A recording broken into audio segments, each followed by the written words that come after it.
Okay, let's see. What's up, Fallen Hero? Devin Holmes. Hello, S-Man128. Let's see what's going on. Yes, Fallen Hero, I know I'm late, so I apologize. Do you think they have a hurricane issue? Wait, is there a hurricane happening right now? Because I haven't heard anything about a hurricane. Also, Fallen Hero, the schedule is the same as it was on Monday on the first PokeChat Masters we came back. It's just unfortunately, my graphic designer has been busy lately. I would do it myself, but my computer isn't strong enough to handle Photoshop or any of the other like good stuff. So so I'm gonna give it the lowdown for what's going on today. Honestly, we're gonna be talking about the new game, the Diamond Pearl remakes and Legend Arceus, and then we all gonna talk about the episode because I have words for that episode. So I say we go ahead and jump into the call with the others.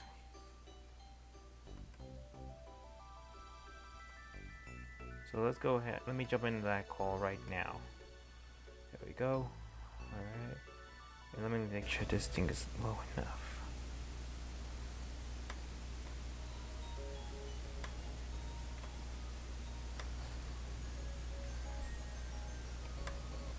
Hello? That you? No. Well. Hello.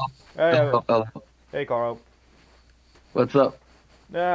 Not much. Just ready to do PokeChat Live tonight or today, wherever we are in the world. Okay. Okay, let's see.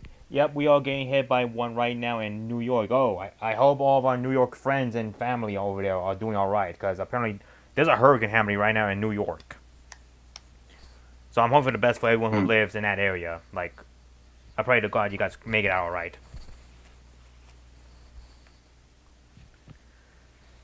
But all right. So obviously we got some topics we gotta talk about: the new games, the games that are coming out, DP remakes, and the Arceus, and Yeah. that episode.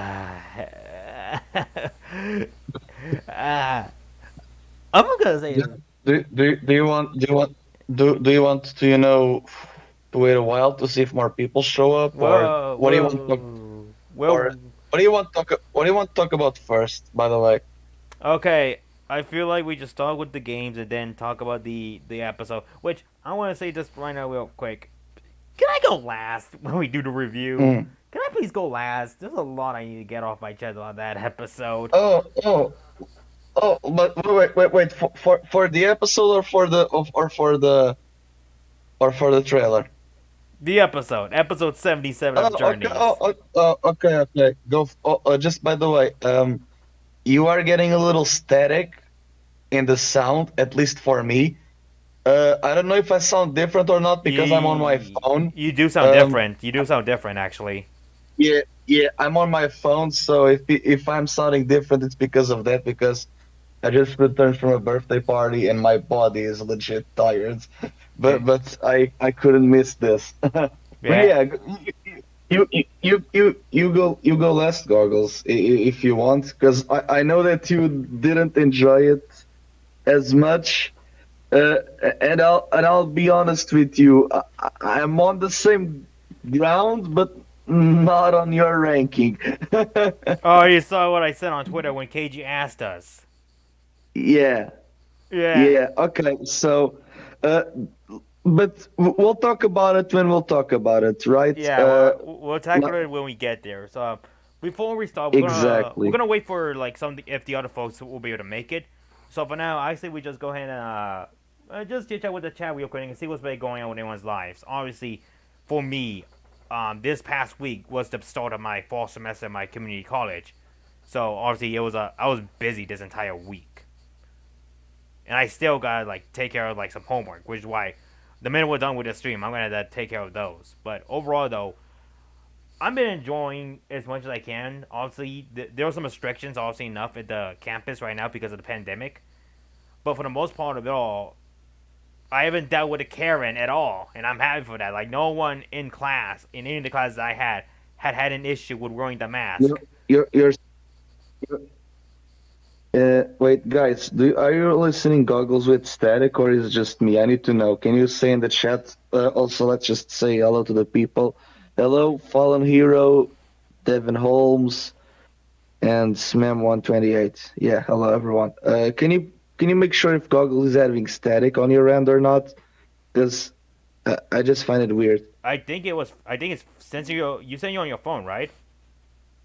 Yeah, I'm on my phone, but you sometimes have static as well when I'm on the computer, so that's why I want to know Hmm. uh, if I mean. But now you're talking fine. I think it's when you talk for a lot for a long periods of time, but maybe it's an early technical issue. Maybe it will get fixed. Yeah. Hold on. Let me check on the stream real quick. Goggle sounds fine. Okay, Okay, we're good. But okay, going back, okay. since we're doing what's not fine. And Coral, you do sound a bit staticky, but that makes sense since you're on your Mm, phone. You're not on your setup. So, yeah, folks, how uh, do you all hear Coral fine too? By the way, I'm assume so. the whole sound is staticky. From my end or from Goggles?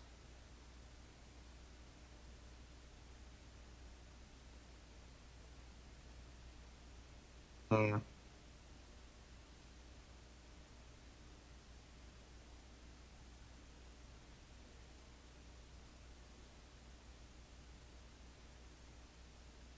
But yeah, man, I'm glad that you got to return to to college and whatnot. I didn't expect it for your fall semester to start now, but okay. Alright, Fallen Hero says static's been fixed. We're good. Goggles? We're good. What's up? Oh, okay, okay. Okay, static has been okay, okay.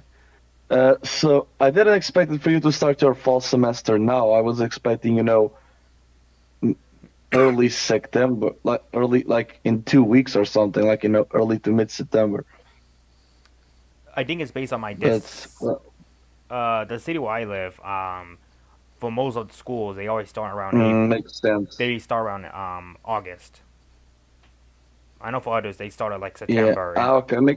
Yeah, yeah. Most likely have a break on Thanksgiving that goes until Christmas or something. But yeah, like your static is no longer, so I think that we are good. Yeah, it was just an early technical issue, no biggie. yeah, So yeah, we had games, right? There was a Pokemon Present. which I had to watch later on that day because of class. All right, but enough talking about college. I said we could go and get started. And oh, that's not the one. That's not the image I Mm, wanted. Here we go. All right. So I think it's fair enough that we start in order and talk about like the games that were presented each and one. Sorry, each and every one. And by that I mean the two games that people actually give a damn. Um, Brilliant Diamond and Shine Pro, and then yeah. Arceus. So there is a massive change up with Diamond and Pearl in terms of the remakes, and that is the Underground. I Not just the Underground in general. Like there's a lot of like updates. Like first off, character customizations coming back. Um, the Underground has like Yeah. these little areas where you could catch old region Pokemon, like that were in Platinum. And oh crap, why is that there?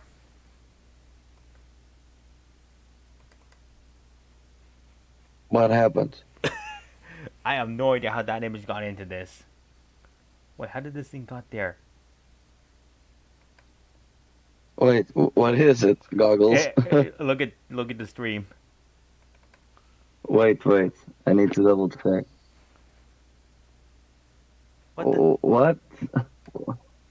Why is Drew there? Oh, oh, okay. I found the problem. Okay, Anyway, there he's we, and anyways. there we go. We're good. Um, yeah, like custom like they are using the former game corner as a customization place, so at least they don't have the house just close. And we got skin colors and air colors, which is nice. I think that the customization will be very limited, like in Let's Go, because well, like in Let's Go, you also have Pokemon following you, but unlike Let's Go, you don't have the return of Megas, although they aren't exactly needed per se. But yeah, the hideaways of the underground, you get platinum Pokemon there. Um, the volcanic one is in the mainland for you to have fire types before the league. So the geography is kind of whack. But I do enjoy that you have more than just the regional decks, because you have Slugma, you have Farfetch, you have Normal, you have Sentret, so there's that. Also, in the snowy area, you can capture Munchlax, so no more of that 1%, honey tree bullshit. I didn't even try it as a kid. I didn't know how that worked. Yeah, but yeah, guys, now you can get a Munchlax more efficiently if you want to. But yeah, Goggles, When you saw the hideaways, it was very mystery dungeon, right? Yeah, it gave me Mystery Dungeon vibes. I will say that. Like the as a kid, I always loved the hideaways, like on the underground mine, just because like I liked. It was a cool, unique concept where like you become like a paleontologist. To those who don't know, those are people who like dig up Oh, fossils of dinosaurs. So I felt like I was digging up mm-hmm. real life dinosaurs. Which as a kid and still to this day, I love dinosaurs. I think they're really cool. Let's just not bring them Yeah, back to life. We don't need a yeah, Jurassic. because We don't need a yeah, Jurassic World because on like us. I'm listening my Hecko goggles. By the way, as I was saying, not anymore. Like for example, the hideaways, they are basically doing something that was already in DP, but only in post game. Because if you think about it, the hideaways, they are basically the hidden grottos of Black and White 2, but they work as the outbreaks, Poke Radar, and the dual slot mechanic from the actual Diamond and Pearl. Like, it looks like one thing, but it's replacing three from the post game. So I think that that alone is enough. The Pokemon following you, well, um, with this art style and this point of view, it will be like Art Gold and Soul Silver. So you don't have, the gap of distance where you go faster than your Pokemon and then they teleport behind you because of the distance. Um, Fairy types are in the game because Baniri uses Charm and there's the Fairy type symbol. So Cynthia better. Cynthia's Garchomp will need a Steel move. I hope it's Hide and Head for coverage. Um, Devin is asking, you think they have fixed the HM joint? I don't know about that because Let's Go had the secret techniques, but that was for your partner Pokemon. And in the trailer, when you go to the Ouroborg mines to meet Rourke, you have the Rock Smash rocks. When you meet Chibi Cynthia in Eterna, you see the cut trees. And when you see Mount Coronet, you see the rock climbs. So, hmm, I don't know how they would do it because they are being faithful from an aesthetic point of view, but they are not being that much faithful. Like for example, when you ride a bike, you have a helmet now. Uh, the screen now it's overlaid because back in the day it was two screens. Now it's just one, of course. Flash cannon. Okay, interesting. Um, I can see that because like her guard chomp in DP, she had Brick Break at level 66, and then she had Flamethrower at level 62 in Platinum. So it can go either way. Um, but yeah, I don't know if they can have Flash Cannon. I think it's Iron Head and Iron Tail. But if they can learn Flash Cannon now, yeah, I can see it. Because it's coverage for Ice and Fairy. So long story short, Cynthia's still gonna be The impossible to. contest the, the contest look like the Guitar Hero, kinda, yeah. Yeah, and we have the return of seal capsules, goggles. I don't think that the stickers. I don't think that we are going to have the letter stickers. So the role of the unknown will most likely in the end of the day, like the only thing the unknown were doing is just collect the unknown to get the letter stickers. But because of swear words and whatnot, I don't think that letter stickers are going to be in the remake. However, I do believe that the unknown role it's going to be very focused on Legends Arceus.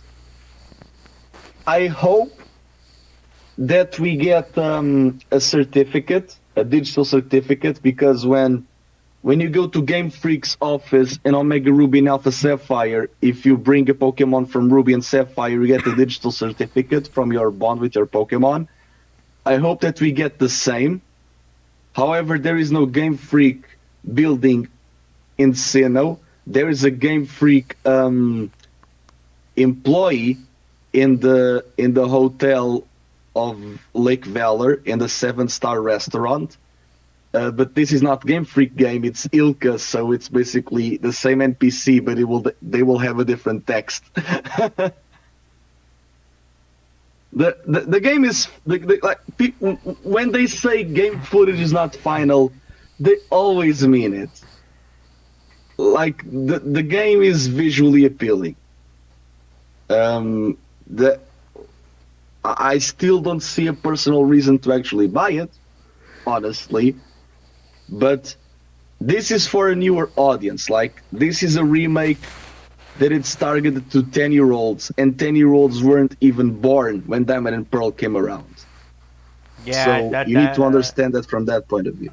That's what I've been saying since, like, I want to say, like, not just for this game, but for other games. Like, for example, I know a lot of people don't like Dragon Ball Z Kakarot because it's just like Budokai.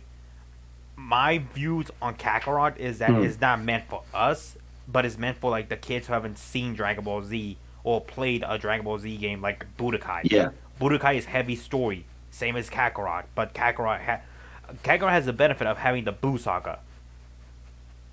So they learn more about it, like, cause that's how I learned. That's how I learned about the Dragon Ball Z lore, is by Budokai. I didn't watch the anime yet. I watched snippets, but I played the game first, weirdly enough, before I watched the anime. Yeah. So that's why long story short, like, what you said, Carl, is like this game is more targeted for like the younger the younger fans who didn't play it because they weren't born at the time, or for those who just want to play nostalgia, like me personally. Yeah, nostalgia always sells. Yeah. Like, that's the thing about, the game. Like, people were complaining, but in the end of the day, their complaints mean nothing because it has Pokemon in the title. You are going to buy it, even if you hate it. You're gonna buy it. Just give them your credit Oh, card. but it doesn't have Megas. You're going to buy it. Oh, but there's no Battle Frontier. You're going to buy it. Like, come on, guys. Masuda is evolved, and there's no competitive because they need to focus on Sword and Shield. Like, we didn't have two worlds. They couldn't galvanize Sinnoh with Dynamax. It doesn't make sense in the lore. At least we are going to see Barry's dead. Like, Palmer could not be unemployed. The Battle Tower is still there. Do you think we'll see Looker? Asks Mem128. There is a chance. If we see Looker, maybe we'll see Kairon as well, the scientist of Team Galactic. Which, by the way, in the anime, Kairon was the only one that Looker did not arrested. So, in the winter special, there is a chance that Kairon might return. Just a quick question. Kairon's that small fat guy, right? The one that, like, look menacing? Yeah. Pluto, yeah. Yeah, that guy might return because in the post game of the games and in the manga, yeah. Like, he's the archer of Team Galactic, quote unquote. Like, he's the acting boss when the boss isn't around. Wait. His name is also Pluto? Yeah, Pluto in Japanese because of the planet, yeah. But Pluto doesn't exist anymore, so therefore he doesn't exist either. No, it does exist. No, Pluto exists. It's Mickey Mouse's dog. Oh my god, I want someone to come into the anime with a dog named Pluto, with a Pokemon dog named Pluto. Do that. The Mirage Master guy was not a wrestler. Speaking of, Gen 4, I do find it weird that from all of the things in the trailer, there is one thing that I feel that they should have put one thing in the trailer, but they didn't. They put it in the website. And it's the fact that Manaphy the Manaphy egg will be a mystery gift because they always do a gift mon, right? And I was expecting Manaphy to be the gift mon, so I got that one right. I just don't understand why isn't that in the trailer. Like, you didn't remake Ranger, you are giving the egg at least, so people will have to hatch it and see the visual. But you would expect that they would show Manaphy in the presents. It's just weird to me, honestly. Like, but yeah, there's that. I don't know. I don't. the remake, I'll be honest. I don't know how the to. remake looks fine. I don't know how to feel about Manaphy being a mystery gift Pokemon. I mean, at least you don't have to buy a spin-off to get it. But I and I like it's the spin-off and though. and it's yeah, and it's not locked to, it's not, you just need internet, you don't need the online subscription. So if you have 8 accounts on your Switch, you can get 8 Manaphy that by transferring, into home, you can get 8 Manaphy in one save file. So there's that. Which, by the way, in the map, there are some things that are interesting. For example, you see the GTS and the ballpark, although I think they are going to be different. Maybe it's going to be like the Go Park. The what was it? The Union Room. Well, we see the Union Room, right? In the map, you don't see the Hollow Tower for Spirit Tomb, which I find it weird. Maybe Spirit Tomb will be, like a 1% chance in the hideaways. You can actually get stuck in the Great Marsh and in the snow, into Snow Point. So, if they are faithful, like, they are not going to have TMs be unusable. Like, they need to recycle TMs. Like, so No, no. I want them. I want them to be one and break. Just let's go back to how it was. one break. Okay. I want my Totoro to have three HM moves and just no Razor Leaf. Oh, okay. That Because back in the day, well, TMs, if I recall correctly, no, it was until Gen 3. Yeah, Gen 3 was only 50. Gen 4 was when it was, yeah, Gen 4 it was when it was, until the 90s TMs, yeah. But yeah, in regards to Looker, it makes sense for Looker to show up because, well, Looker always shows up in a generation, right? Plus Platinum, then Black and White, then X and Y, and Sun and Auras, right? And Sun and Moon, and then in the Ultras, he wasn't in Sword and Shield. Weirdly enough, because he's based on a Doctor Who character, like one version of the Doctor. So, and Looker being in Legends Arceus is weird as hell because it makes Looker be a faller, which he already is. But I don't want to look into the Lookerverse. But yeah, again, the game is fine. They are doing things that are better, right? A lot better. Not having the Battle Frontier, well, that feels like more of a compromise because it's Masuda, right? And if you don't have competitive, there's no need for grind. The hideaways and everything else, they kind of compensate for the lack of that in terms of time constriction. And if you don't have competitive to grind, and if you had a Battle Frontier, it would make auras worse by comparison. And I don't think that auras needs that after 7 years.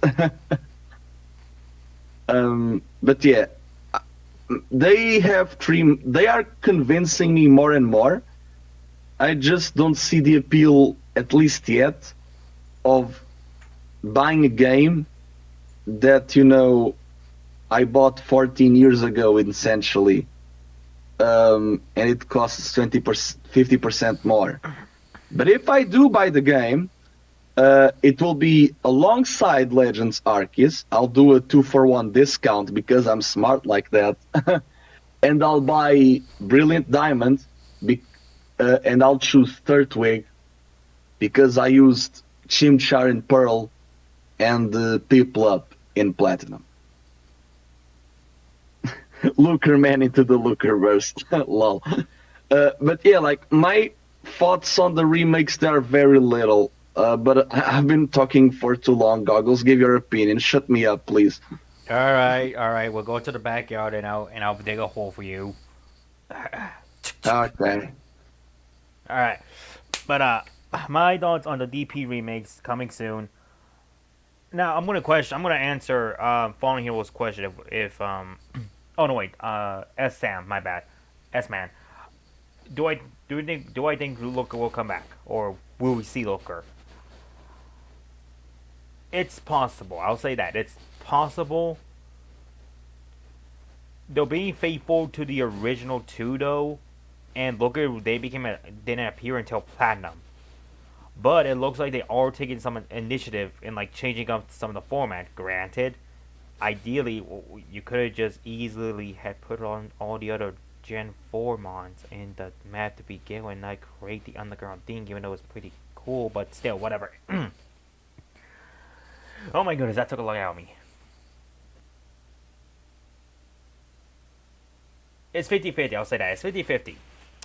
Personally, I not really care much for Logan to begin with. I know he's a fan favorite character. Me personally, all he really was is just he's like the detective. Like he's a detective. I get that. I feel like he wasn't that useful in the galactic stuff. He was more prominent in the during the plasma stuff more often because he had like all the gadgets. But that's beside the point. So for me, when it comes to the DP remakes, am I'm on the same boat as you, Carl. The trade each trade we get, I'm getting more and more interested in DP. I'm still gonna get the game, but there is a level of like more interest of going back to Diamond Pearl or Sinnoh.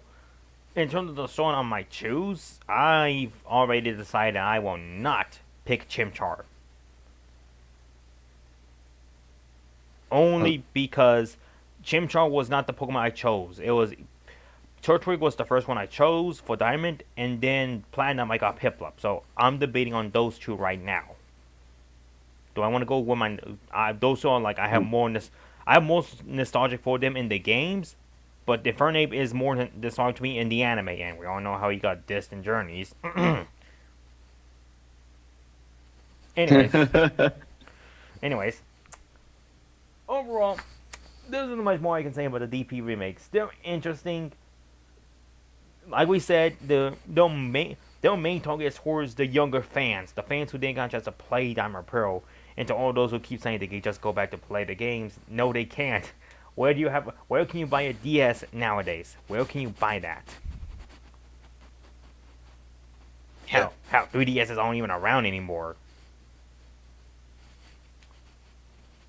Like you go to Walmart, they're off the shelves. The Switch is the new thing. So there you go, people. But I think we talked enough about the DP remakes. Now it's time to talk about the games that everyone cares about, and that's Pokemon Cafe Remix. oh my yes, the best Pokemon game ever. This is gonna revolutionize the world with making cafe for Pokemon. But Hey, I would love to see if the Netflix show that we might or not have, because look at what happened to the Zelda project 5 years ago. I would not mind if the live action Netflix show would be a slice of life Pokemon Cafe show, because that's basically the Malo series. Like if Malo had a TV show, it would be that. And I ain't complaining. I But have yeah. now I have stated this. Like I remember this one quote KG said that he felt like one episode in Sun and Moon was like a sick of like a Friends episode because half the boys did one thing and half the girls did the other thing, which I can just see that's a sitcom setting. Oh yeah, and it was 3 and 3. Yeah, it makes sense. How does Yeah. Friends? How does ends Friends though? I never saw that show. Do you know? It doesn't end good. It doesn't end well. Well, it's one of those. Oh, okay. Oh dear. Oh no! It's like it's not a bad no. It's not bad ending. It's just it's forced shippings. Ah, ah, ah. Like yeah, because the whole premise of Friends is the will they won't they. So basically, like for Sun and Moon, it would be basically Ash and Lily in the will they won't they, but that's not their characters. So Welcome to the PokeChat where we're talking about Friends. I just realized that. yeah, Ki- Sophocles would be Ross, Ash would be Chandler, Kiawe would be Joey, Um, Lily would be Monica, Malo would be Phoebe, and Lana would be Rachel. when you said Kiawe will be Joey, I just can't stop but thinking of Jody Wheeler. Kiawe being like, "Hey, how you doing?" Kiawe Wheeler. Makes sense. They're both hotheads and they never win a tournament. They even rank in top 4. There you go, folks. You see, and Ash beats the guy that they lost to. They both of their friends beat the guy that he lost to. Yugi beat Oh, Merrick. Ash beat yeah. So wait, Kaiba is Gladion. Gladion Kaiba. I mean, when you think about it, Kaiba is kind of like Gladion. He disses himself. He only cares about Lily. He's rich. When you really think about it, all you really need. Yeah. I just want Gladion to have a motorcycle that looks like Savali. So wait. I mean, Gladion like Gladion and Kaiba, right? So they have daddy issues. They have a younger sibling. They are rich as hell. They, Uh, they have, you know, artificial stuff with, the dual disc and the Silveli. I mean, the dual disc and, the memories of Silveli are actual discs. And the biggest of all, one of the Z rings that Gladion has, it's devastating Drake. It's the blue eyes white dragon of Z crystals. oh my god. Okay, you remember that? You remember the any lowly fight between he and Cowie where Gladion threw the disc into Savali? Yeah. Can someone edit that with him saying, "I activate my trap mirror force"? I activate the trap card. Yes. Gladion Kaiba. Someone edit Gladion having a dual No, disc. no, wait. You know what? It's funny with Kiawe being Joey is that Kiawe battled Brock, and Brock was once voiced by Eric Stewart, who also voiced Kaiba, and Brock won. Oh, there you go. Kiawe, you've been Joey-fied. Damn, Kiawe is Kiawe Wheeler and Gladion. Oh my god.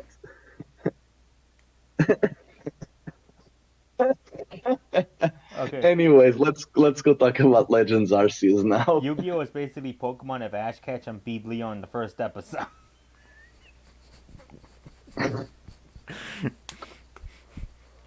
Oh god, we still need to talk about that episode. Well, let's focus on this. Okay, so leaving our Sun and Moon You Yu-Gi-Oh talk comparison. about talk about the game, and I'll let the details in the end. Go for it, All man. right, Legend Arceus, the game that's taking place in Sinnoh, but not really Sinnoh.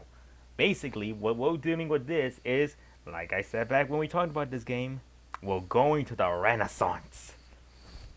I forgot what the region's called. Do you know what the region's called? Hisui. Tisui. We're going to the Tisui region, which many people. I don't know why people thought this was a new region. Like, okay, I get it. Like, the Tisui region. Like, yeah, that. Legend of Arceus to me feels like we're getting ready for a brand new generation now with all the new mons that they're introducing. Which I'm going to say this right now. I called it. I'm happy. This is close to what I was hoping. I stated this numerous times to many of my friends that one day I hope that we get something called ancestry form for Pokemon. Basically, Pokemon looking like how they used to been until they had to adapt to new environments. And we got them. We got them. I'm happy for that. Yeah. Remember when I did my video of shameless plug, by the way, but remember when I did my video of Sinnoh forms? Yeah, We called that ain't it. outdated. That ain't outdated. But yeah, like, a new professor, a new team, a trio of starters, a new region, quote unquote. Yeah, like, remember 5 years ago when people were saying that Pokemon Z was going to be Generation 6.5 in Southern Kalos? Well, this is Gen 9. It's Gen 8.5, but what? We did it. We won. Also, by the way, Hisui means jade in Japanese, so it's another crystal like diamond, pearl, and platinum. Um, Hisui can also mean arcane, so like God, and also auspicious sun, so it's Arceus. Uh, you start in an area that it's called Obsidian Fieldlands, which makes sense because it's basically Jubilife and goes into Oreburg. And Oreburg in Japanese is named Kurogane. Kurogane means black steel, so that's obsidian. Because if you go into the map, you see your settlement in what it's going to be Jubilife City. You see people dressed as Palkia in the north, and in the east, you see people disguised as Dialga. So basically, what's going to happen is that north, east, and west, right? Every tribe will be linked to, a lake and their respective lake trio. So I like that. Like I like the attention to detail. I just want to clarify that, Goggles is doing the Renaissance gag. People, don't mistake this for feudal Japan. This is not, again, this is the Industrial Revolution. We see Galarian whizzing in the Galaxy Expedition Team headquarters. Like, we see Wild Magneton. Magnets are from 1845. We can use smoke bombs. Those are from 1848. And the Hokkaido prefecture that Sinnoh is based on, it was named Ezoshi until 1869. So this is 1850s most likely. This is around the time where the Edo fires ended the shogunate and we had the Meijin era restoration. Like this, like the fires that inspired the burning of the Ecruteak Towers in Johto, yeah, it was around this time. So if there's an NPC saying that, oh, shit happened in Johto, you know what happened. It was Ho-Ho and Lugia. So what I'm hearing So is yeah, this. like, What I'm hearing is this. of course that, people are confused because, oh, but the region is different. It's different because, well, it's on the side, like how Owen is Kyushu on the side, right? And I know that people are saying that, oh, but there should be landmass here where the cities are going to be. I'm going to blame it on Regigigas and Heatran. Like, they are the Pokemon that can move continents and create, landmass with the Earth's core. Like, geography is weird. They can do whatever they want. Yeah, I also want Don't ever think about it too much. Blame it on Regigigas. When in doubt, blame it on the Regis. It's always the Regis' fault. I also want to point this out, y'all. Everyone has to remind ourselves that this is taking place years before the current Sinnoh we have right now. So obviously, A lot could Yeah, like change 150, yeah, 150 years. 150, 100, 170. Like, and in Japan, like Japan, when they got the Industrial Revolution, they did it super fast because they were in war with Russia. Oh dear. So they had to speed up the process. Like they did in a decade what took England a century to do. I did this meme on the Poke Comrades, by the way. The fact that now you are the one that hides in the tall grass. So this is Soviet, you know. Come on, point out real quick. Fallen Hero said this. Lance summoned his three blue eyes white dragonites on you. We'll still give you go with them Yeah. references, and I love it. But okay, that does bring me up to Yeah. a topic that I want to talk about real quick about Legend Arceus. The fact that the Mm-hmm. Pokemon can beat us up. I never thought I wanted that, but I'm So, so happy it's here. goggles. I will have to ask you this.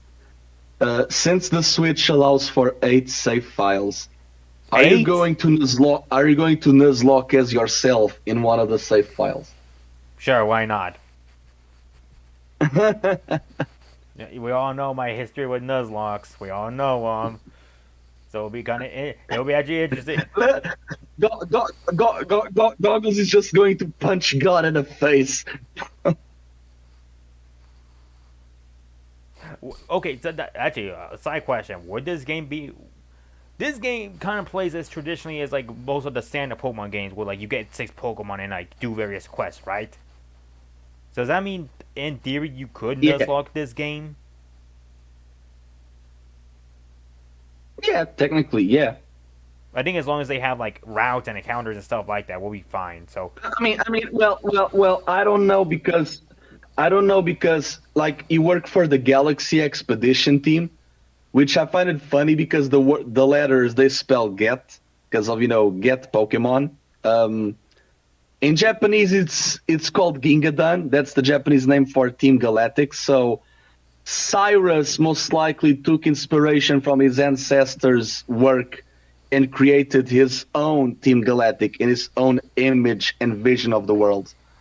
Um, but yeah, like don't expect for the obvious to be the obvious of Silene is the villain, or for the twist of Kamado and Leventon are the villains, because we already had that with Lusamine and Rose. So, if anything, I don't believe there's going to be a villain. I do believe that Arceus will be an antagonistic force because he's a title Pokemon and they are not in the cover. Like Legend, the game doesn't have abilities, and I don't know if that's because they want to make the adventure immersive and you have to register as you capture Pokemon. But Arceus not having multi-type, it's weird because how will that be used with the plates? Like the plates are a big part of his ability. And the plates were created long ago. Like in the abyssal ruins of Unova, the plates are there, like 3 millennia under the sea. Only time will tell. Like you see, Pokemon getting enraged. They have the eyes, most likely a connection to the red chain. When the lightning, strikes the land, they actually strike a tree. So that's a Christian imagery of the burning bush, right? God manifesting his image. You see red, green, and blue particles. That's what they use in the actual Diamond and Pearl. So that's a neat detail because this game is not a prequel to the remakes. It's a prequel to the originals, which is weird because we are seeing Unova Pokemon in the region that's going to be Sinnoh. And if you look at all of the lore, it states that Arceus created Sinnoh. So maybe that will be literal. Like Arceus created Sinnoh. Maybe they're not talking about the landmass, but the actual region name. Like Arceus's actions forge the region that we know now as the land of the north. But yeah, again, only time will tell. The game looks neat though. Oh, the game looks beautiful. I love Hmm. the way this game looks, and this isn't even the final product. I want to point that out right now. Yeah, So I'm looking forward to like Arceus. there is a lot of like because maybe we will not have abilities because of the styles of combat because now we have the Urshifu-esque styles of combat, so maybe that's why we don't have competitive. Also, how could like this is just one version. We are going to get trades. It's going to be in a post office, but even that it kind of breaks the immersion. But whatever, they want trade evolutions, whatever. Rip my shrine theory.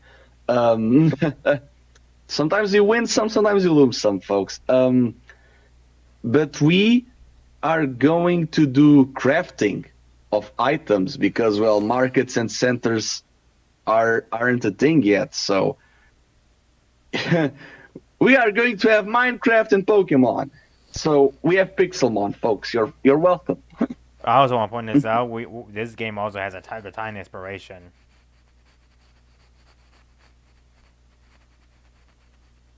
From Breath of the Wild. Yeah, no, I forgot what they called them. They'll call it the survey call. That's right. And the minute I heard that, I was like, I thought, Oh yeah, the medical, the security, and the survey. Yeah, yeah, yeah. so Attack on Titan.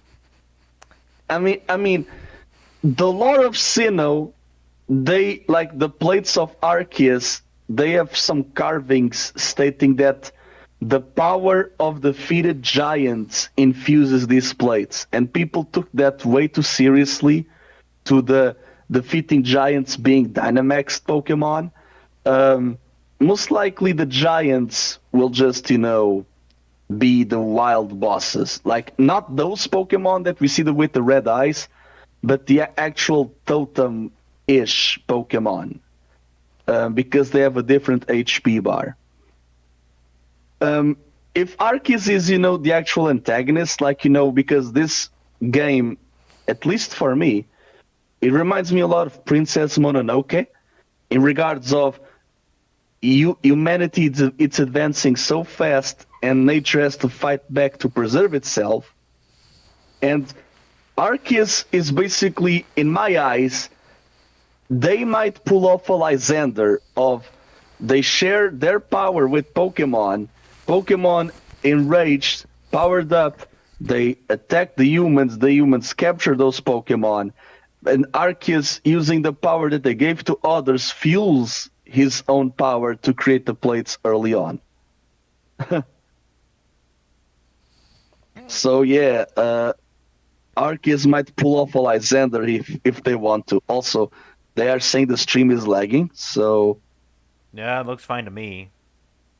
Like it. goggles. I saw it was lagging a little bit, but I think it should be fine now. Okay. But Yeah, like regard. the, the game is amazing. Like the game is just absolutely phenomenal. With all the new Pokemon, the story. One thing I do hope. I know a lot of people back when Arceus was getting announced. Many people were like assuming that this would like, uh, people were saying that like, oh, well, probably it's probably just gonna be like an average Pokemon game where like, in this timeline instead of like gyms, we gotta fight dojos and stuff like that. I hope we get a different storyline. I really do, because like this is the type of Pokemon game Yeah. I've been waiting for a long time, and XD and Coliseum were like the closest one I could have gotten, but I never played those games.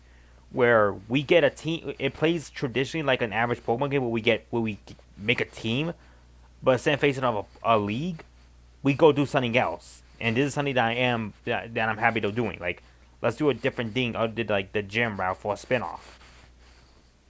Sun and Moon came Yeah. close to doing that, but they eventually went ahead and did a league. So I was like, all right. And to be fair, I And you know was what? And you know what's the best thing? Because this is the Sinnoh of old, they can, legit do DLC to expand the story in the old times without time progressing that much into the future. exactly. So this game can last for a good while. I know a lot of people are saying like this also opens the gateway of new games similar to this fashion style of like going of a prequel series of a region, Yeah. which I don't mind. We've talked about before. I don't Hmm. mind for real. Like I will not mind if we go back and we learn about the original dragon back in Unova. Yeah. Yeah, like I will say this. There are two things that I find interesting. One is more interesting. The other is more weird. So the interesting part is the Pokeball crafting, right? The heavy balls are not used to capture heavy Pokemon anymore. They are used to help your catch rate if you are in the proximity of the Pokemon without being detected. Oh, So they're yeah, so they are retconning that apricorn ball for this game. That reminds me of the quick fast back in the day because in Gen 2 the fast ball were for Pokemon that could flee. In Gen 3 they changed that for the quick ball. And then in Gen 4 when Johto was remade, the fast ball was rebranded for Pokemon with a certain speed stat. So there's that. so yeah, like The we. second part, yeah, the second part is the characters' names. The characters' names, Old Lucas and Old Dawn, the doppelgangers, right? Mhm. The ancestors, they are named Ray and Akari. Both names mean shining or shine, whatever. The weird part is Ray and Akari are their dub names, but they are still Japanese. Their actual Japanese names are Teru and Sho, which also means shining.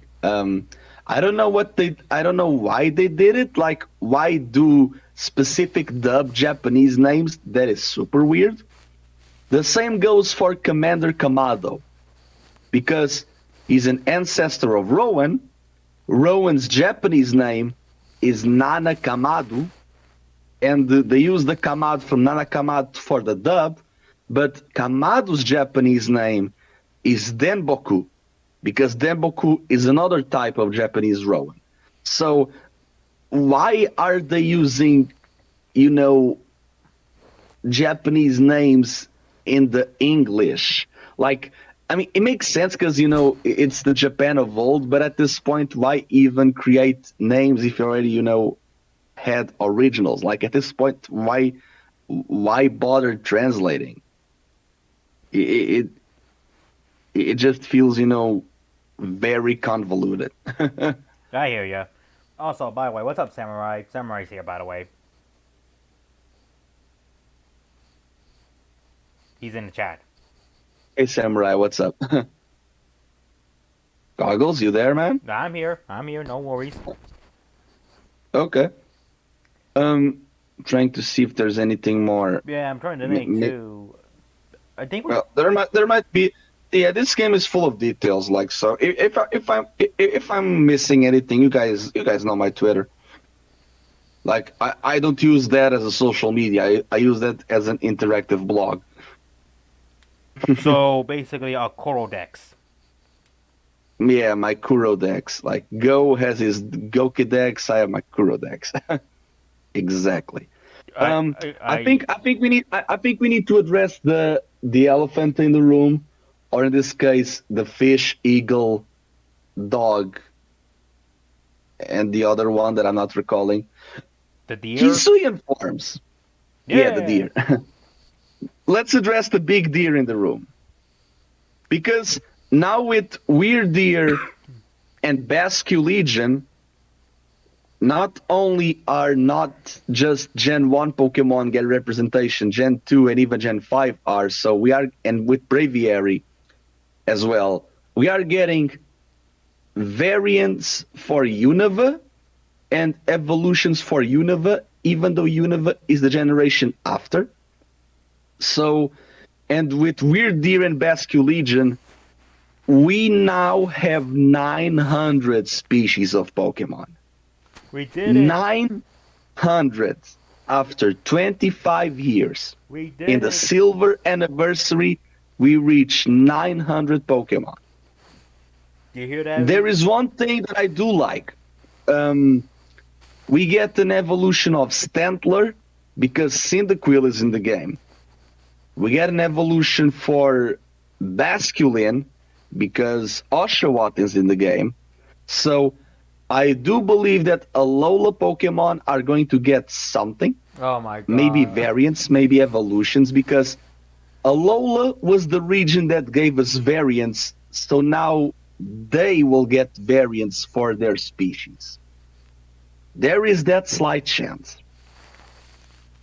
If they give more love to Johto, because Sinnoh and Johto are very connected to one another, um, people are going to ask, oh, but Shinjo. Shinjo in Japanese is Shinto, like the actual Shinto religion. Don't overthink that. And I'm the one saying this. Don't overthink that. It's just mistranslations. Um, I really believe that we should get a new evolution for Sudowoodo because Mr. Mime got one. We should get something for Jinx because Elective Iron Magmortar exists for 15 years. Meowth should get a Hisuian form because, well, it's Meowth, No, right? no, I don't agree And with that. Medicham should have an Ice type one because Maylene and Candice. Remoraid should get either a fish evolution, an actual fish evolution, or do an electric Octillery or an electric Ambipom because of Volkner.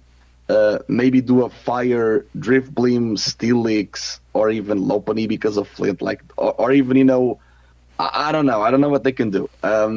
But the biggest contender, in my eyes, is that Dunsparce should get something. My boy Dunsparce deserves something in this history. Don't suppose becomes the new pseudo and Art Legend Arceus. Just watch. I mean, they are giving love to normal types. I mean, Braviary gained Psychic, Stantler evolved into a Psychic. So Um, let's give Dunsparce a 3-stage pseudo yeah, evolution. Make it stronger than Arceus, and then um, the true name is yeah. Legend Dunsparce. The Basculin to Basculegion is neat because he's wishy-washy schooling, but as a Pokemon, I like that. Growlithe being rock, I'm surprised that it's not replacing a type like how Vulpix and Ponyta were. It's just adding one. However, if they go with the Guardian Lion Dog from the Chinese palaces, like how the beta mascot of Pokemon Silver was, or even Beta Arcanine was, because we see Beta Arcanine, it's the legendary Pokemon in episode 2. That's the screen where Oak talks with Ash. I Yeah, would not mind if I would not mind if you see an Arcanine or a branch evolution of Growlithe, maybe the Berserker treatment.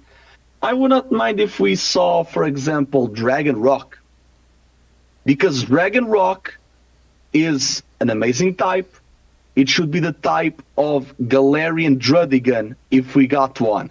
Because if we got a Galarian Drudigan, Dragon Rock, that will be the perfect gargoyle Pokemon. Please. Please. But yeah, Goggles, give your thoughts about Hisuian Farm so we can discuss, Journey 77. Okay, so first off, I'm gonna spend the next hour and a half talking about each of them in specific details. All right, so let's start with the Basculin line.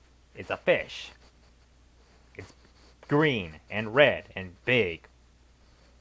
Menace. There's a reason why I'm doing this, by the way. But no, on a serious note, though, my those on the forums, I like them. I do like them. One thing I hope, though, I know it's not gonna happen, but if they can handle it well enough, I'll accept it. I hope. Oh, are you talking? Wait. Are you talking about moving like the forms in the future? Is that it? Like how Yeah, Pokemon? pretty much, cause Oh, like oh, oh, oh. That's going to be super easy. Barely an inconvenience. They are going to put those Pokemon in the Generation Limbo, and they are going to make Alaska Generation 9, and the Pokemon are going to thrive in the Alaska region. I'll take that. I was gonna say Because this concept is something I came up with, and I mentioned earlier, ancestry form, where these are literally Pokemon. They're basing this off of like real life animals, where like these type of versions of animals don't exist anymore, but they are ascendants do. Like for example, the Standard line. What happened to that form? Yeah. Why does it no longer exist? Like that stuff I like. I like to think about that. Mm. So I do question like Yeah. how will like I know you said like the Alaska stuff, but like it does pay the question though. How will they legitimately come back? Because technically they're supposed to be extinct. Like these versions of Yeah. Pokemon no longer Like, exist.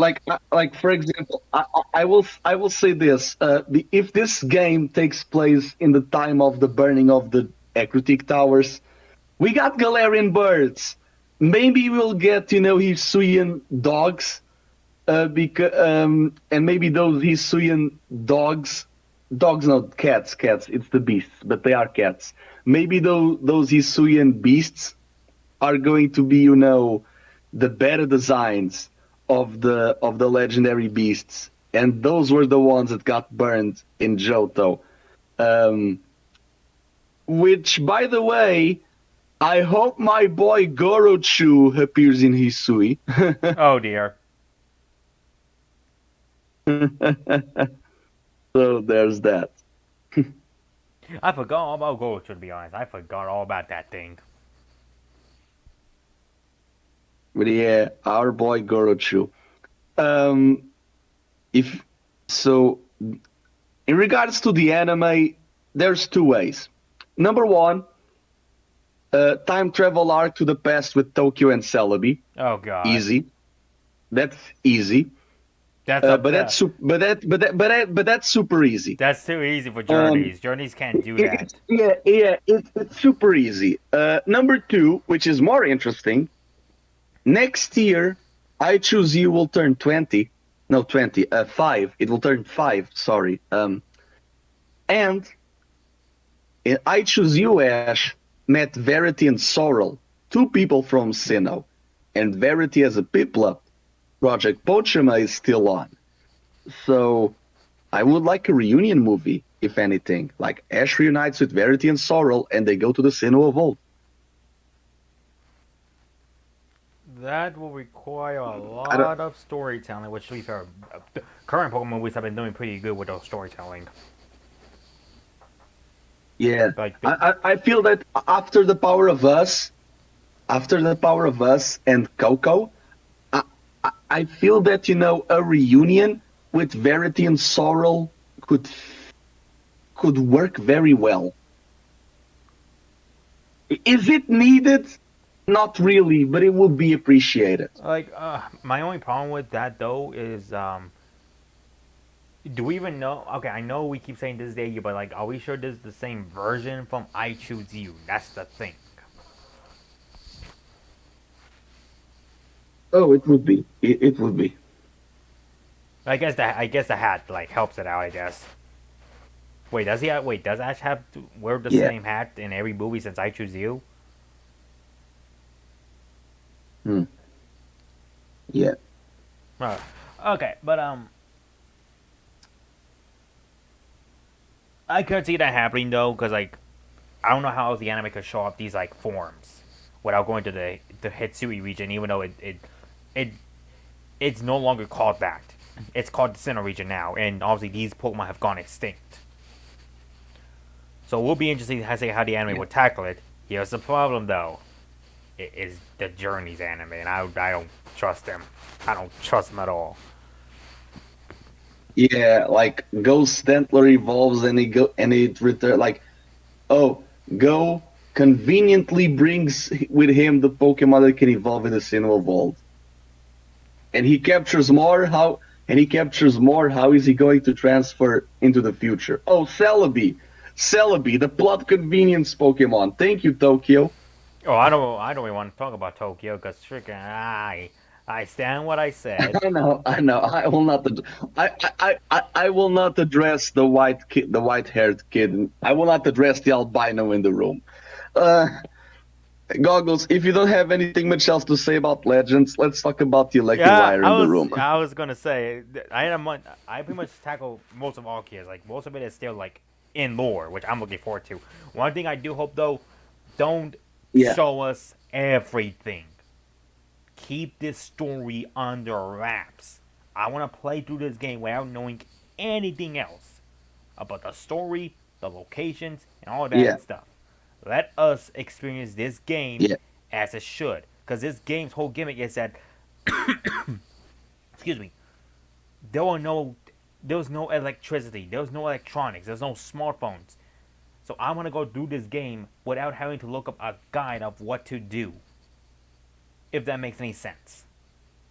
Yeah, like because you are starting as a Pokemon trainer, which is a new thing. So realistically, you should not have tutorials. We should not know.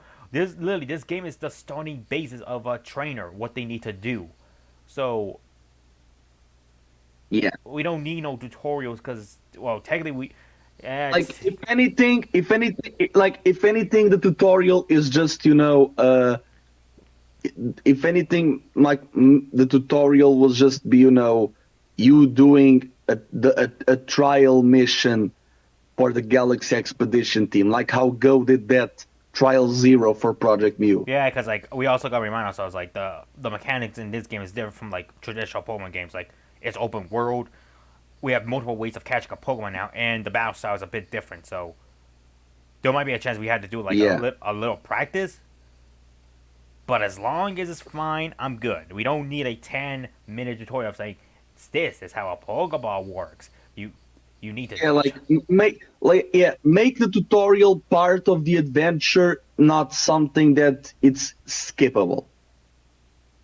Yeah. So Um, in regards to this game, I will say something. I think it's something that it needs to kind of be mentioned in a way. Um, if we by any chance get voice acting, it will not be like Breath of the Wild, like word by word. It will be, snippets. It will be vocal snippets, like in Master ZX. Like they say three words, even though those three words might not be what's, in the 20 in the text box.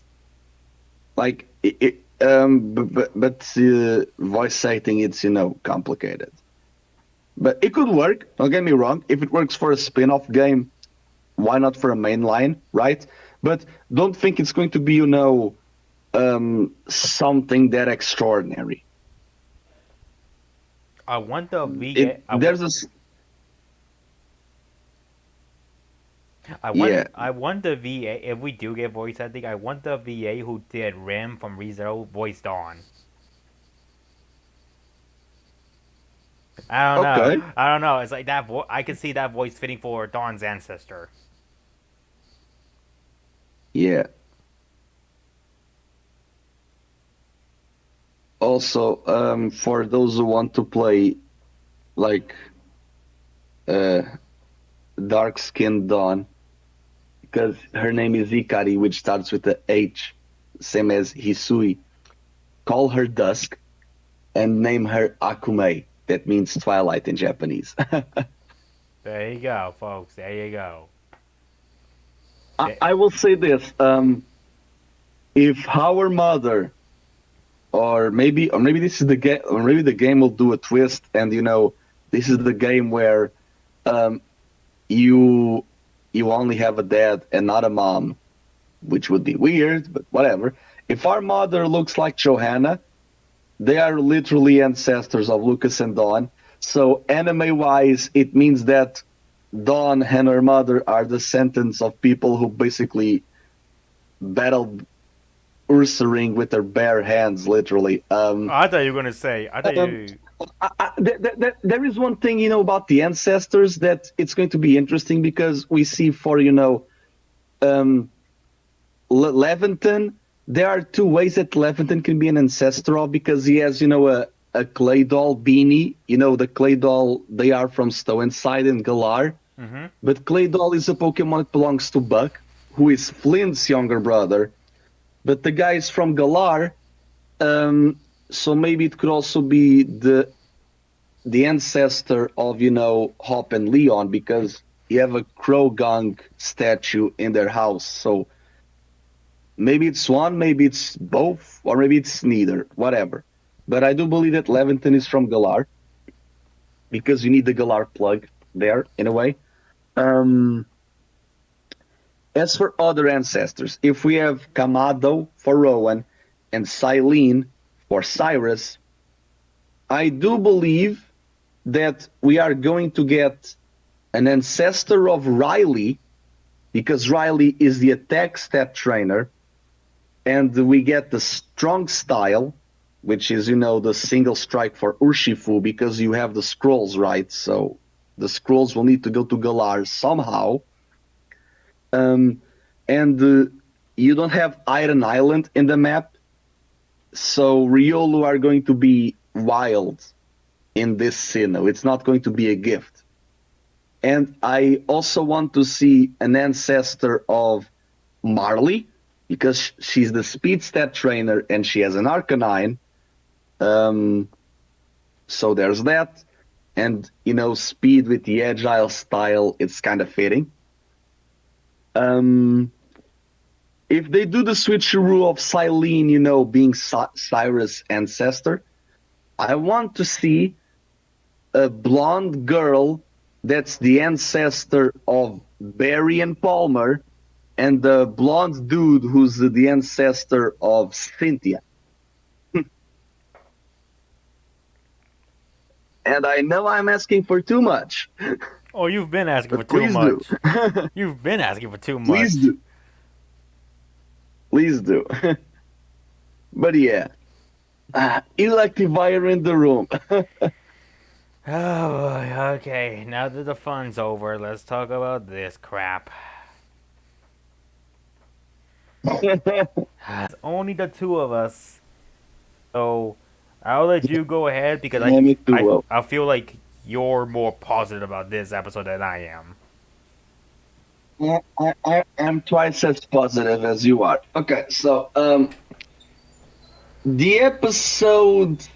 Okay, so how do I say this? Like, the battle was amazing, but the episode was not, which is super weird to say, because like, people are saying, "Oh, this is the best Journey's battle," and I'm like, the stakes were not that high.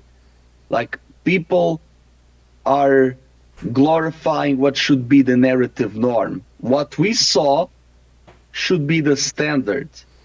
I like how Volkner, with the reads and the strategies and the switches, right? Because he cannot do that as a gym leader. But now he could, and it was amazing. I'm sad that Gengar lost, yes.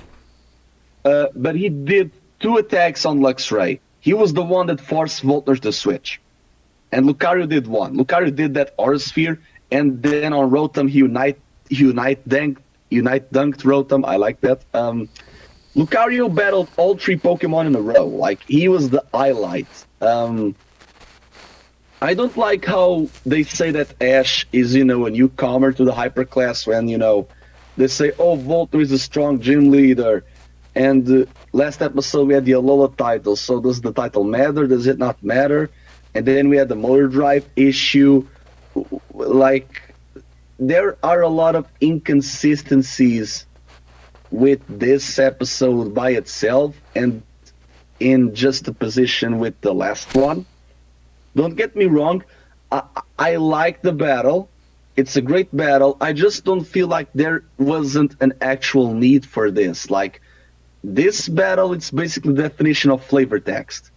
There was a lot of detail, but there wasn't any substance. Like, Volkner with Iron Tilling the Aura Sphere with the Electivire, spinning Rotom Fan with Air Slash, doing front flips, and, with Luxray using Rising Voltage as Pillars of Light. He was using Counter Shield. It's not like, you need to understand that Volkner used Counter Shield, so kudos to that. And Ash's Pokemon being written as strong as Infernape back in the day to be able to handle this, I don't know how to feel about that, but that's a topic for another time.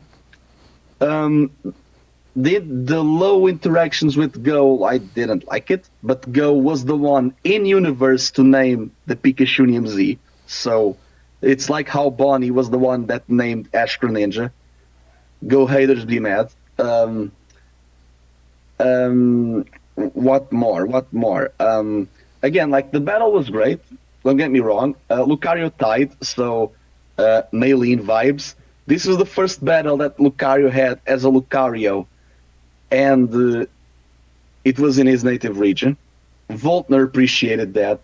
He got that read of, oh, you're slowing me down with Electro Web. I'm going to raise my speed with Motor Drive. So kudos to that. The Hex with the status condition, it was great. I just don't feel that there was an actual need for this because Ash proved himself, Volkner. Ash should not be battling people that he already proved himself to the best before. That's why I don't like the Corina battle. Like, it's not because of her loss, it's because the battle is there to serve a purpose that it's being forced, right? It's the real development. And this battle is just there for the purpose of we are getting Diamond and Pearl remakes, right?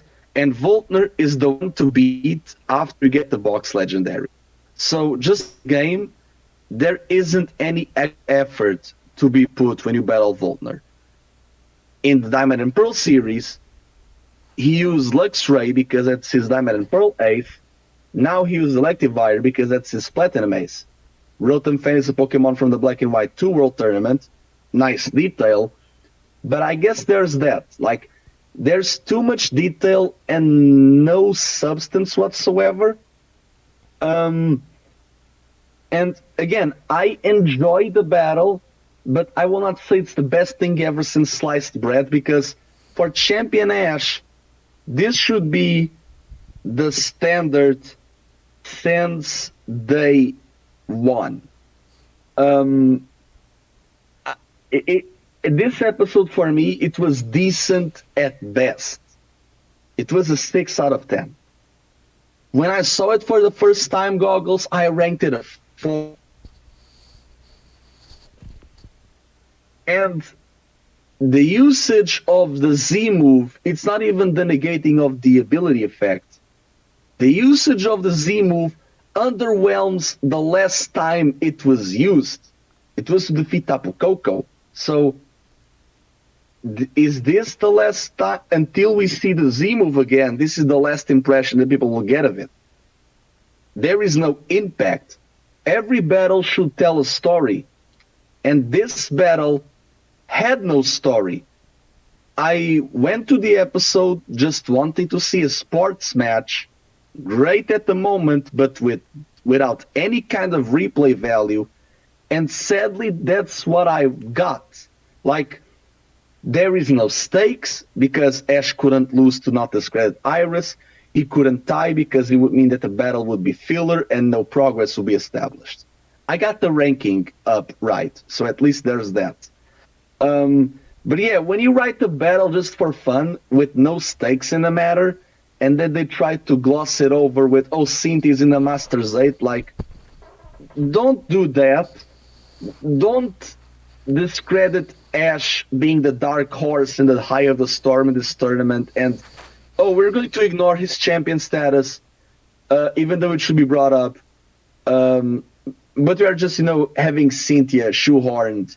Like, this is basically, discrediting Alola. Like, at this point, they discredit the title, they discredit the Z move. Like, is Alola important? It should be, right? I don't know. Like, I don't hate the episode. That's one thing that I want to. That's one thing that I always said. I don't dislike the episode, but I don't like it either. It's mid. This journey's at its pinnacle. It's mid. I'm ranking it a 6 out of 10 because with all the knowledge that I have of the details, it's a 6. It's decent at best. Let's see if I have anything much else in because I actually had something written in my notes because I actually wrote some. Okay, the episode for me was enjoyable, but overall there was a lot of inconsistencies with it. Don't get me wrong, the battle was nice, but no more or less than that. Um, People are hyping up something that should be the narrative norm. The replay value. Sorry if I'm being too harsh. Okay, I said this. I said that. The pacing is improving. The soundtrack was spectacular. I'll give them that. But the hype factor is just glossing over how underwhelming this battle felt. Not it was, because it wasn't, but how it felt. This battle felt underwhelming. It wasn't, but it felt. Because we had Miyazaki music, new tracks. We had new tracks. I think we got at least 6 new tracks in this battle, and we got Tijuana animating it. But the battle wasn't underwhelming, but it felt underwhelming, at least to me. If Ash is to battle again, I hope the next battle is a loss to rank him down to the 80s. However, I will say this. The episode did what it was meant to do, to show how the hyperclass battles are going to be handled. Pacing, music, choreography, animation. They delivered all of that in spades. Simply, I don't see the impact. I don't see the struggle because Ash doesn't train his Pokemon and they are strong just because they are written as such. It's like how Leon is undefeated because he is written as such. And for my final statement, let me just get my... Okay. So, it's an enhanced battle. It's an enhanced, repeat of the DP battle. The spring of counter shield from Volkner's part. No motivation, no struggle, no story. Flavor text already said that. Already said this. At least, like the battle was great, but the episode felt very lackluster, right? At least to me, the episode felt very lackluster. I'm glad that Volkner wasn't jobbed like Corina, or wasn't flanderized like Dawn. I'm glad that Volkner was not treated as a joke. He's a trainer that refused to be in Elite Four. The dude is high-key a frontier brain. The likes of Greta and Annabelle, who are type experts in the anime, that's Volkner's power. Ash is battling someone that he should be battled in terms of power scaling, someone at his own league. But the battle, sadly, it's just pure sports. Like, it seems like I was watching the tournament of Universe 6 against Universe 7 in Dragon Ball Super. And I'll leave it at that. Hey, 6 out of 10. Hey, okay, first of all, I don't want to hear any diss on that tournament work, okay? Yeah, yes, it's bad, but it's better than most of the crap in Super. Alright. Now for my thing about the episode. Of course, it's your opinion, of course. But I'll go on record and say that's still one of the more okay arcs. That's one of the few arcs in Dragon Ball Super I'm willing to rewatch. But Pokemon. Okay. I'm gonna get the good before I tackle what my issue is with this episode, because this episode offended me in more ways than one. Okay. The animation. Y'all remember what I said during the Gakui fight? Back when I kept saying I didn't like that fight? This episode looked good. It looked nice. It was pretty. Volkner, I will say this, they handled him better than most of the returning characters, because since he's in the World Championships now, he's no longer restricted from his gym's rules. So he did a lot of good switching, and that's what I liked. This episode had Volkner strategized. He strategically strategized in more ways than one. Like when he saw the Electro Web was about to hit and swap out for a Electivire, Hex dealt damage to a Pokemon that has a status illness. Volkner knew what he was doing, and he was getting the upper hand. He was giving Ash a run for his money.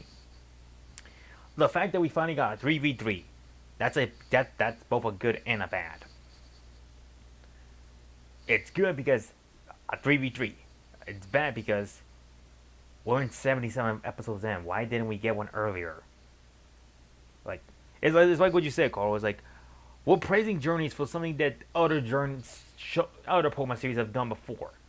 Well, other than one other one, but I feel like they, at least there, it made sense why there wasn't a 3v3 till the finals. Gengar's loss. That was dumb.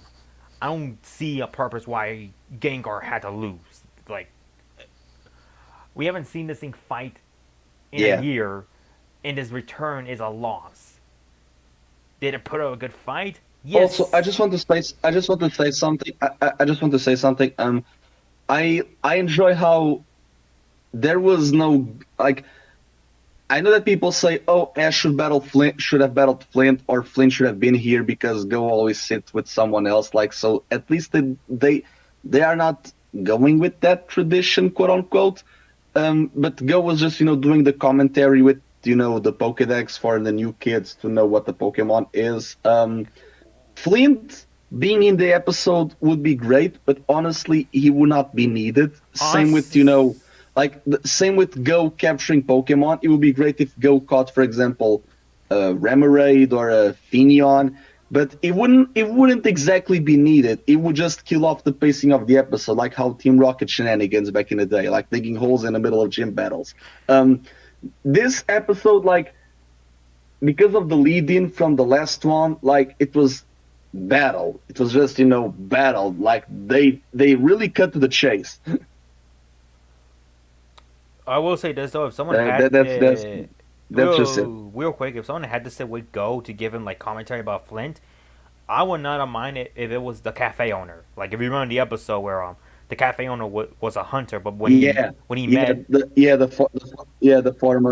farmer hunter. yeah, Yeah, like where I would not mind if he sat with Go and told him about Flint's Volkner's feedback, because it was because of Volkner why he changed his ways of hunting Pokemon. Like he stopped doing that after he met Volkner because of his determination. But that's besides the point. Um, yeah.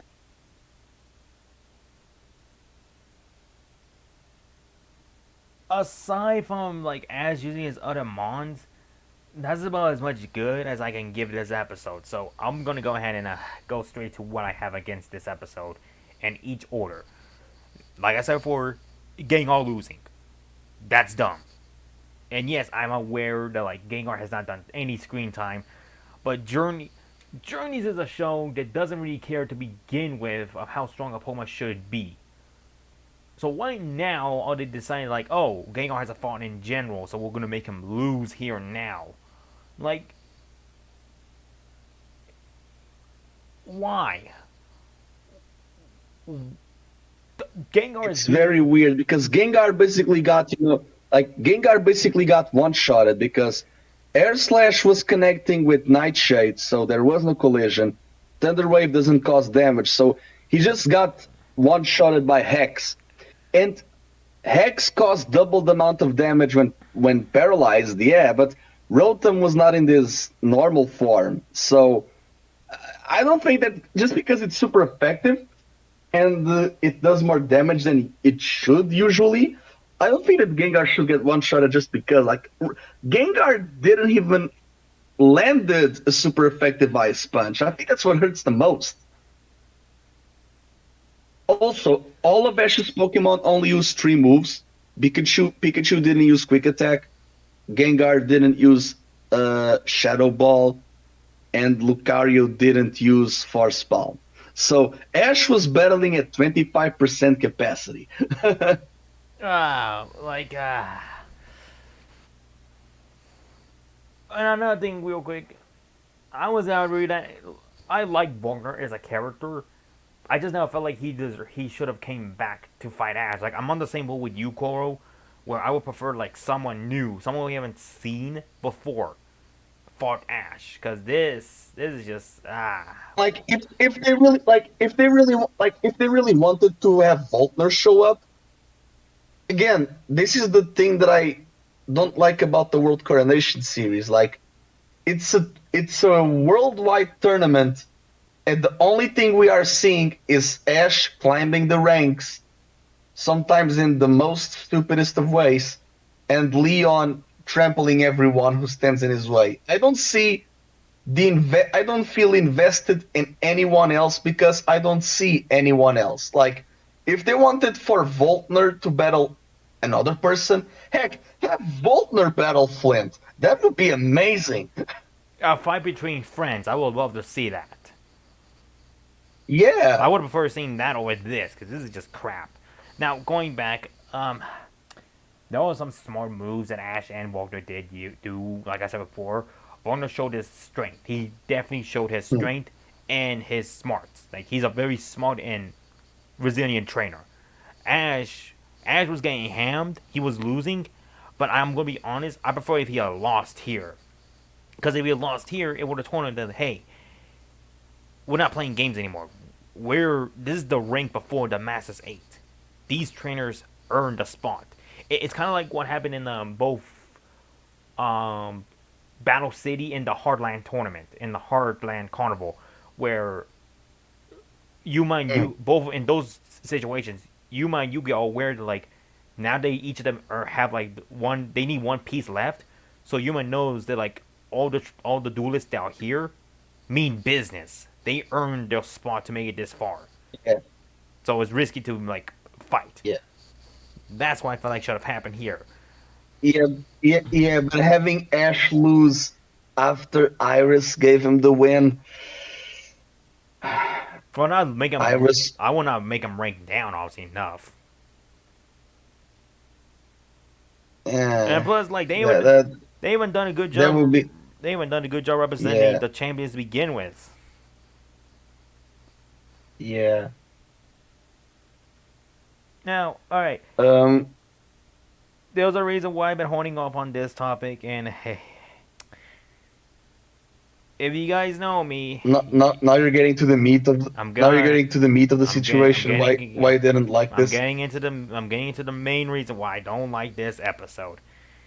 Do y'all remember back in 2020, either 2019 or 2020, late or early? I stated this on Twitter, Facebook, everywhere that I did not like Ash vs Kukui at all. And the reason behind that was because Pikachu MZ. And I quoted this. The reason I didn't like the Pikachu MZ is because to me, it felt like a Deus Ex Machina. As the time progressed on, I decided to rewatch that episode with Trey. And my mindset of the Z move did change a bit because I looked up and I found some context clues within each fight that Pikachu MZ was in. I stated this. Each time that Pikachu MZ was used, Ash needed to win. Or it was a situation where he couldn't afford to lose. During the old Soleil arc, Yeah. he used it against Nihilego Lusamine to save her.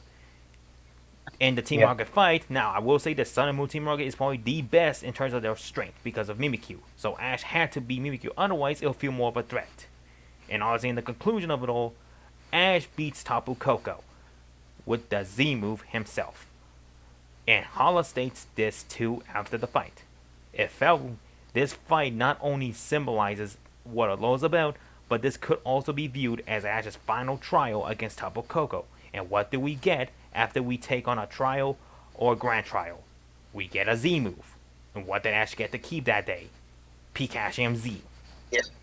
Yeah, because there were already hints of like the Z crystal was evolving to like the Z crystal had to evolve to match Ash and Pikachu's bond. Like it's not odd for Ash to bend nature on his will, even though he doesn't want or feels like it. Like it just like these abnormalities just happen. Like oh, it's protect syndrome or plot armor. I mean, you kind of need a little bit of bullshit as long as you don't abuse it. Sadly, this episode kind of abused it. Now, let me get in. Now, with all that being said, It cheapens again. It's like I was saying. Like it cheapens the last time it was used. that is one of my issues. The last time this thing's gonna be used was against Volkner, which is not that impressive for real. Using it against a giant totem Yeah. deity is more impressive than an Electivire. An Electivire that has motor drive. And that's my issue. How the hell is Pikachu MZ able to able to bypass Motor Drive. Motor Drive is an ability that negates every electric type move.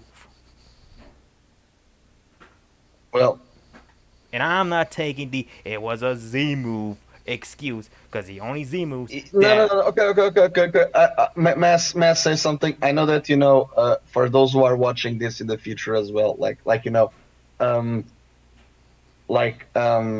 how do I say this? Ash Greninja. It's a transformation in the anime, even though the ability in the games works differently, right? Even in Sun and Moon, when you fight Totem Togedemaru, they have, lightning rods, but the sex can only observe that much. Like, it's understandable, right? The only Z moves that can bypass abilities are Solgaleo, Lunalis, and Ultra Necrozmas. Like, it's the Light Trio's Z moves. Ash's Z Power Ring is forged and blessed by the Tapu, and Pikachu Z first appeared after Ash used Solganium Z. So I don't know, like they could have explained it better. That is too much of. Again, goggles. It's bullshit. I'm just trying to justify the bullshitness. Ash could have just said the power of Alola was with us or something. Which, I'm sorry, that and the power of Alola would basically be, the Light Trio, because Ash took care of Nebby, right? It's basically Pikachu has the power of the Light Trio in his specific Sato Pikazeto. Which again is bullshit. I'm just trying to justify it, even though I know that I can't. Which I'm gonna say this right now. Yes, Coral. Because at this point, I'm trying to make more of an effort that the writers did. Which, Coral, I know you're trying your best, but those excuses that you gave up are bullshit. Because that requires them to think way back into Sun and Moon during those little moments here and there. And I'm sorry, the whole power of Alola gimmick only worked for me back in Alola. We're not in Alola anymore, we're in Sinnoh. I always view that it could work because we were in the region itself, not the region. And Ash can still have the charm of Alola, but overall, the power of Alola thing to me is just like a saying. It's just a saying at this point in time. Him saying that doesn't mean much to me. Yeah, I prefer him winning his own strength. It's the power of friendship, but only for the region. Yeah. And again, the Alola champion title didn't matter, so. And I'm gonna say this real quick. I am not excusing this episode, because during this episode, when me and Trayman One were watching this episode, I say this to him: this Z move better be negated if Electivire is the last one standing. Because if it was, then cool. Because that means Ash had to find a different way to defeat Volkner at that point in time. It would have still been bad for the Z move though, because then that would negate his specialness against Tapu Koko. That didn't happen though. Ash won with literally Gen 1 logic. This is a Gen 1 move, and last I checked, we're not in Gen 1 anymore. Gen 1 got away with that because it was the first generation, and they were more comedic and slapstick heavy. This shit cannot work forever. And there were no abilities. And there were no ability. But you get the point being, aim at the horn. Yeah. Aim at the horn is a Gen 1 thing to do, and this to me is Gen 1 standard, which is stupid. We should not resort to Gen 1 gimmicks and gags just so Ash could get the win. This also hurts the Z move in Ash too, because now anytime Ash is going to use his Z move, is an automatic win. It's just an automatic win, and I'm sorry, the minute I'm going to see that Z move, I'm not going to care. I'm not going to care about the fight. I'm not going to care about anything else, because I already know, oh, the Z move's there. What's the point of me watching this fight? Ash is already going to win just because he has that damn Z move alone. This Z move is broken. Because every time that Ash uses, he's going to win, so why should you care? And if he somehow doesn't win, it not only cheapens Electivire within the same show, but it also discredits Tapu Koko in the series prior. So it doesn't matter if he uses the Z move or not. Like it's ruined. Say what you will about Ash Greninja, folks, but at least Ash Greninja was not broken. Ash had to work hard to earn Ash Greninja. Both him and Greninja had to go through a big, massive loss to learn what happened. And then by the end of it all, they still didn't win the league, which means that Ash Greninja is still a regular Greninja. It just happens to hone it to gain increased power up. This thing is literally a get out free card. This thing. Besides, besides, in Sanpei's village, there's a legend of another battle bond Greninja. So Ashes is not. Ashes is both genetic and prophetic. Like Ashes isn't the only one, or never was, or ever will be. Like maybe in 1,000 years, like there will be another Ash Greninja. Like the idea of Ash Greninja was that oh, it's AZ's Floette, but or Ash. And in the end, like they are not undefeated Pokemon, but this Pikachu Z, like, bro, like, and people want Aura Burst Lucario for real? Nah, miss me with that shit.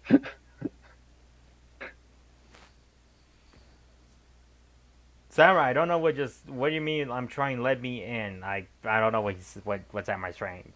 What's am I saying that line? But this theme, this episode only further prove why I don't like this Z move. Because this Z move, I saying this numerous times, and many people kept on saying, well, so was Ash Greninja. But at least Ash Greninja was not an unstoppable beast. This thing is just broken as hell and is only here to serve for Ash winning a damn fight. It's not even like the DCT to be in the same rank if Ash versus Kukui. Because guess what? That shit's gone now. We don't even got the DC to remember this. Because now the last thing we're going to remember is, hey, remember when this thing did a bullshit and beat an Electivire that it shouldn't have? Like, I'm so sick of journeys having to do this shit over and over again. Like, how much longer am I going to have to deal with this crap and nonsense with, like, the storytelling? Like, we're in episode 77, about to go to 78, which already sets me off because I hate Kecleon now because of what happened in my Nuzlocke. Like, I'm just done with journeys, to be honest. Like, fucking, like, this episode unfortunately, this episode reignited my hatred towards Pikachu Z. I don't hate because I hate it now because more than ever because it's a Deus Ex Machina. Why should I care if Ash is gonna fight if he has a Z move?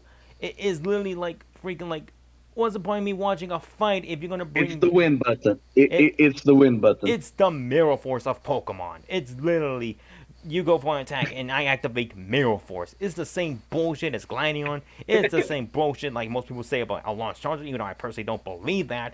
It's the same bullshit that Ash's Tobias himself. I prefer Tobias' crap over this shit. Because at least... Okay, Fallen Hero is actually quoting Blade's tweet of Pikachu Z is going to destroy Cynthia's Garchomp in the future. Oh no, fuck that shit. If that happens, I'm done. I'm done YouTubing. I'm done YouTubing. Thank you, Journeys. Even with the new director, you killed Goggle's spirit. Hell, I'm not even. I'm gonna be honest with you. Coming back to doing this, I didn't even want to talk about the anime anymore, just because I'm sick of it. But if they're gonna do that bullshit, I feel like I'm watching a fanfic by a 5-year-old saying, "Hey, wouldn't it be cool if Pikachu beats an Electivire that?" No, okay. Goggles. You are basically saying something that I said to a lot of people on Discord. Sadly, you are watching the show not for sake of fun and enjoyment, but yes, of obligation. At this point in time, it's an obligation. Like, I'm obligated to watch this anime because I'm it's like how Tyrone said in the Pokepod. Watching Journeys it's like being in an abusive relationship. Oh, they're always hitting, like they're always hitting you, but they did that thing nice for you that one time, so you stick around. Why do you remember that quote? That's a dark quote. I fucking hell, man. I mean, Tyrone is very quotable. So, yeah, guys, Journeys is an Well, abusive relation. I compare it more to I'm in an abusive compare it relationship with Pokemon I would Journeys. compare it more to a roller coaster because a roller coaster goes up and down and you Oh get sick yeah, of it. definitely, You get sick of it, and definitely. by the end of it This all, you this throw up. entire series is a roller coaster. The problem though is at least the roller coaster only lasted for a minute. We got to deal with another additional year with this crap. Yeah. So it's really like Like, it's no, like that okay. one friend. Honestly, goggles. That is the thing about roller coasters. Like, the more you ride, the more sick you get. Exactly. So it's like, why do I want to get on this roller coaster again? It's nauseous. It's nauseous. This whole thing is just nauseous to withstand. So where do I stand for this episode? Where do I rank this episode? And Samurai Train Z is asking to join. Do we have enough time to add him in? Because I don't know. No, no. Like we are going to Yeah. hit the Yeah. Well. 1 hour and 50. Yeah. We're about to be Sorry, done. man. Sorry, Samurai. Yeah. But I initially gave this episode after watching it a 3 out of 10. Now that shit's decreased to a 2 out of 10. I'm ranking this shit a 2 out of 10. I don't give a damn about the animation. Oh my I don't give a damn about god. Volkner. First off, I didn't even care about Volkner coming back. So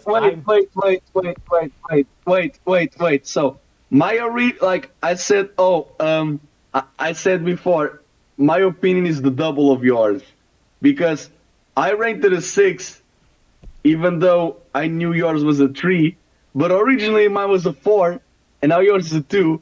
So it's still the double, but in different circumstances. Like, what the hell? Yep, I'm giving this damn episode a 2. A damn 2. The only thing that's fucking saving this fight is the same shit that I said about fucking. Man, man, again, like in the Poke Comrades, even I feel bad that I rank it a 6. Like, because Zach ranked it a 9, Xander ranked it a 9, Alex ranked it a 9, and I'm like, I'm sorry, guys, I have to rank this a 6. And now you're just saying, no, I'm going to rank it a 2, and I don't give a shit. I don't give a shit what people think. It's their opinion. My opinion is that this episode fucking sucks. The only thing the only saving. I'm like, I think I'm being very generous with ranking it a 6, but And here's the thing. I don't know. Like, it's nothing against, like, for me, it's nothing against the episode. I think it's what the episode. It's not what it is, but what it represents. But 2 out of 10. Oh my god. Fuck this episode. This episode only for the reason why I don't like that Z move again. I literally just got done this year hating on that Z move, where I was like, okay, I'll accept it. It's not my favorite gimmick, but it's an okay gimmick for Ash and Pikachu. Not anymore. This thing is literally just a get out of free card. Win this fight for free card. And I hate that. When you do a storytelling, there needs to be like this Z move. 4 years ago, this Z move was just, oh, I choose you is coming up. Here's marketability. The move, like, it's what the move is. It's market. It's like merch. The move. That's what Iseman Borto is. Also, I just want to say something, and it's a nitpick that I have for 4 to 5 years now. I never liked the name of 10 million volt Thunderbolt. It's too convoluted, because Ash says Jumamborto, and then he says Isemamborto. That works. Saying the actual volts of the move and then say Thunderbolt, it's like you're saying the move twice.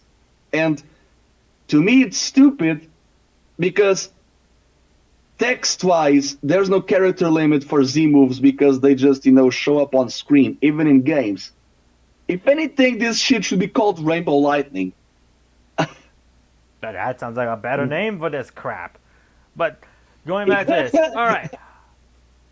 when you tell a story or like a show in general, and you have like gimmicks or like a storyline where like someone gets powers, you need to have balance with that. Let's look at Dragon Ball Z for example. In Dragon Ball Z, yeah, Goku got Super Saiyan 3. But the problem though with Super Saiyan 3 is that it drained too much energy out of Goku, so it negated his like time to be on Earth. The same thing with Ultra Instincts. It's a powerful move, it's a powerful form for Goku. Unfortunately, the recoil is too much for him to handle. The same thing, the same shit could happen here in like Pokemon too, where freaking like after you use a Z move, obviously the Z move drains. But in prior to that, you have to train with that Z move. Ash has done none a lick of training with that Z move. The whole gimmick with the Z move is that you have to be connected with your Pokemon, which Ash is. However, the Z move can also be overwhelming for most Pokemon. Like for example, Lycanroc. Like for example, Marowak. These are examples where Pokemon couldn't handle the Z move because of certain situations. And the same thing could be said about Mega Evolution. Remember Karina and her 5 episode arc? You remember how tough Z Mega Evolution is to control? I'm not even gonna talk about Dynamaxing. Because Mega Evolution it requires control to bond and take control of the power. Z move it's the synchronization of the poses and being one and actually worship the crystals. Like with with Mega Stones and Z crystals, you have to earn it. That's why Dynamax it's very iffy. Like you just need to be in the place, and there's that, right? And Look at Go. Look at Go. He did Dynamax better than Ash did. I would not say the same if it was a Mega or a Z move. not even taking these gimmicks aside, let's focus on like traditional Pokemon back in the day. Remember when Charizard became disobedient to Ash because Charizard did not view him as a worthy trainer anymore. Ash had to work hard with Charizard, and eventually he gained his trust again. The same thing happened with Dawn, Iris, and all the other characters. Or go into actual Diamond and Pearl. Like it was when the competitive started. It was with Platinum. Like the only thing Gen 5 introduced, and we had the physical special split, but that's game wise. Like game wise, and even in Gen 5, what did we got? It was just hidden abilities. But yeah. My point is, when you tell a show a story in general, and you have like a gimmick or like the show has like magical things in